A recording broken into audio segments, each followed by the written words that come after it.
안녕하세요. 광테크입니다. 이번 영상은 광테크 분석 주식 1편 P&E 솔루션입니다. 원래 주식 영상을 안 만들려고 했으나 만들어 달라는 요구가 꾸준히 있었기에 드디어 주식에 관한 영상을 만들었습니다. 제가 만드는 영상에선 맛보기용으로 재무적 분석으로 핵심만 간단하게 알려드리며 더 자세한 재무 분석과 기술적 분석이 궁금하신 경우엔 오프라인 컨설팅으로 제공 또는 비대면으로 자료를 특별 회원들에게 제공할 예정입니다. 이제 본론으로 들어가 보겠습니다. 이번 영상을 보시며 이 회사가 무엇이 좋은가를 판단해 보시기를 바랍니다. 트렌드 1입니다. 기름차인 내연기관은 가고 전기차가 대세인 시대로 서서히 바뀌고 있습니다. 뉴스 기사에서 보면 2035년부터 내연기관 등록은 금지되며 한국판 뉴딜에서는 전기차와 수소차 등에 투자를 한다고 되어 있습니다.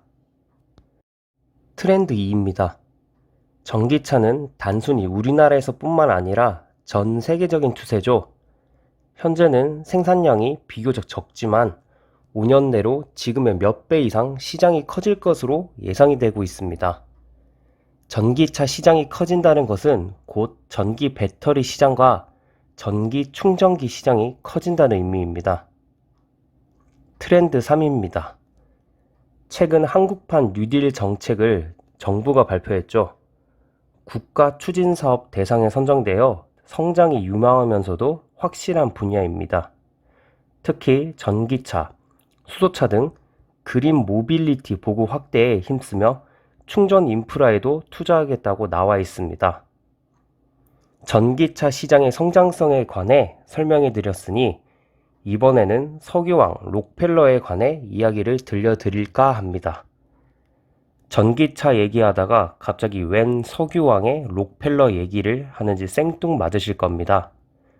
하지만 앞으로 제가 얘기하는 투자의 방향성에 대해 알려드릴까 합니다. 록펠러는 1882년 스탠더드 오일 트러스트를 설립해 세계 최대 정유 회사로 키웁니다. 한때 미국 정유 시장의 95%를 장악할 만큼 업계에서 막강한 영향력을 과시했었죠. 록펠러가 미국 정유업계를 한창 장악하고 있을 무렵인 1903년 헨리 포드는 포드 자동차를 설립합니다.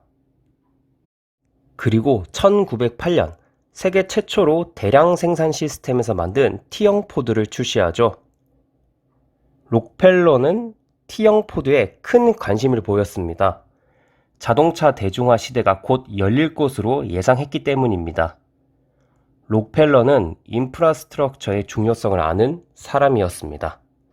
그는 정유시설 및 주유소 건설에 속도를 냈었죠. 자동차 수요가 많아지면 자연스레 주유소를 찾는 빈도가 폭발적으로 늘어날 것으로 내다봤었기 때문입니다. 정유 산업으로도 큰 돈을 벌었지만 주유소 산업으로도 큰 돈을 벌었던 록펠러의 방법처럼 전기차가 많이 팔리면 전기 충전기의 수요 또한 늘 것이기 때문에 전기 충전기 분야가 유망하다 생각합니다. 부자가 되는 방법은 검증 안 된 자기만의 방법이 아니라 검증이 된 부자가 된 사람의 방법을 사용해야 합니다. 그래서 록펠러가 검증한 방법을 여러분께 소개해 드립니다. 그럼 제가 추천하는 회사가 뭘 파는지에 대해 보겠습니다. P&E 솔루션은 2차 전지와 관련한 공장 생산 설비 및 연구개발 정비 사업과 전력 변환 장치 부분인 발전소 및 산업용 대용량 전원 공급 장치 사업, 친환경 자동차 부분이 EV, HEV 전장 시스템 및 충전 인프라 사업, 에너지 저장 장치 분야와 전기 자동차의 구성이 필수적인 BMS 배터리 팩 등을 비롯해 급속 완속 충전기와 같은 충전 인프라 사업 등을 합니다. 주요 매출처는 LG화학, 삼성 SDI, 두산중공업, 일영정보, EIG 등입니다. 이번에는 주요 재무 항목에 대해서 알아보겠습니다. 2016년부터 2019년까지 4년치 매출액과 영업이익, 세전이익, 순이익 그래프로 나와 있습니다. 매출액의 경우 4년간 데이터를 보면 높은 비율로 회사가 성장하고 있음이 보입니다.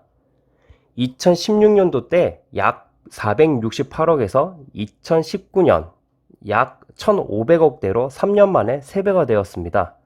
성장률이 매우 높은 회사임을 알 수 있죠.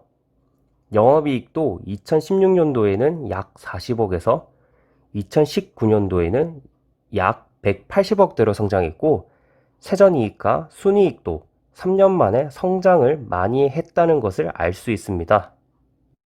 이제는 자산 총계와 부채 총계, 자본 총계에 대해서 볼 텐데요. 부채 총계와 자본 총계를 더한 것이 자산 총계입니다. 여기서 중점적으로 봐야 할 것은 자본 총계가 잘 늘어나고 있는지도 중요하지만 부채 총계가 자본 총계보다 많은지를 잘 살펴봐야 합니다. 2017년까지 부채 총계보다 자본 총계가 많은 것을 확인할 수 있습니다. 하지만 2018년부터 갑자기 부채 총계가 늘어났습니다. 부채 총계가 늘어난다는 것은 어딘가에 지출이 늘어났다는 것인데 어디에 썼는지를 잘 확인해야 합니다. 신제품 연구개발 등 투자로 인해 부채 총계가 늘어났을 때 너무 심한 경우가 아니라면 크게 신경을 쓰지 않아도 됩니다. P&E 솔루션의 경우에는 투자에 돈을 쓰므로 증가가 한 것에다가 부채 비율이 걱정할 수준은 아니기에 괜찮습니다. 이번 그래프는 유동 비율과 부채 비율입니다.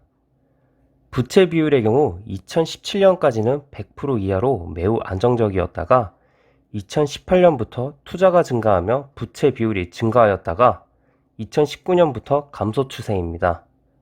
연도별 자료로 보면 늘어났으나 분기 자료로 보면 감소 추세입니다. 유동 비율은 2016년도부터 150% 내외를 유지하고 있음을 알 수 있습니다. 다음은 ROA와 자기 자본 현금 흐름률, 영업이익률 그래프입니다. ROA의 경우 2016년 6.81%에서 매년 조금씩 상승하여 2019년도에는 9.63%까지 성장하였습니다. 자기 자본 현금 흐름률도 2016년도에 12.51%에서 계속 상승하여 19년도에는 23.81%까지 성장하였습니다. 영업이익률의 경우 2016년 8.47%에서 2019년도에는 12.07%로 상승하였죠. 현재까지 여러 가지 지표를 봤을 때 성장성이 큰 회사임을 알 수 있습니다. 주요 재무 항목과 안정성에 대해서 알아봤으니 주식의 가치에 영향을 주는 회사의 성장성 지표에 대해 알아보겠습니다. 보이는 그래프만 봐도 사실 매우 매력적인 회사임을 알 수가 있습니다. 매출액 증가율을 보면 2016년도에는 5.89%였지만 그 외에는 거의 40%가 넘는 실적을 보여줄 정도로 성장성이 크다는 것을 보여주고 있습니다. 영업이익률 또한 2017년도에는 121%를 찍고 나서 내려오긴 했지만 여전히 30%를 넘는 숫자를 보여주고 있습니다. EBITDA 증가율도 4개년 실적 중 가장 낮은 것이 32%로 높습니다. 순이익 증가율로 4개년 실적 중 약 44%가 가장 낮은 것일 정도로 성장성이 매우 큰 회사임을 보여주고 있습니다. 제가 지금까지 보여드린 주요 재무제표와 안정성 지표, 성장성 지표를 보시고 나서 어떤 생각이 드십니까? 이 회사 괜찮네 라는 생각이 들지 않으셨습니까? 지금은 충전기와 관련하여 매출이 적지만 향후 전기차 수요 증대에 따라 발전 가능성이 매우 큽니다. 게다가 2차 전지 후공정 장비 1위 업체로 2차 전지 제조 공정 중 후공정 부분인 활성화 공정 전 부문 대응 가능한 기업입니다. 부동산처럼 미래 성장 가능성을 보고 장기 투자하셔도 좋을 것 같습니다. 제가 투자하기 좋은 회사라고 판단하여 분석은 해드리나 투자로 인한 이익과 손실은 각자의 책임임을 말씀드립니다. 좋아요와 구독은 저에게 큰 힘이 됩니다. 이번 영상은 여기까지입니다. 지금까지 광테크였습니다. 감사합니다.